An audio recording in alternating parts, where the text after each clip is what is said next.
మనకేంది లాభం, మనకేం జరగదంటే, ఒకటి కీర్తన గ్రంథం 91వ కీర్తన 7వ వచనం మనం చదువుకున్న భాగంలో చూడండి. 91వ కీర్తన 7వ వచనం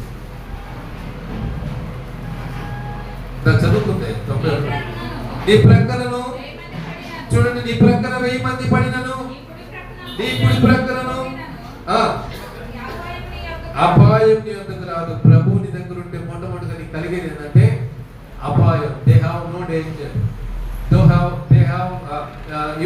హ్యావ్ నో థ్రెట్. అపాయం రాదు, ప్రమాదం రాదు. ప్రభువే నీ దగ్గర ఉంటే నీకు అపాయం రాదు. ఈరోజు ప్రభు నీతో ఉంటే నీకు ఏ అపాయం రాదు. నీ వెనకాల ఎంతమంది కూలినా, నీ కుడి పక్కన ఎడం పక్కన, నీ ముందు వెనక ఎంతమంది కూలినా సరే నువ్వు సేఫ్ జోన్ లో ఉండాలంటే ఇలా చెప్పుకున్నాం కదండి.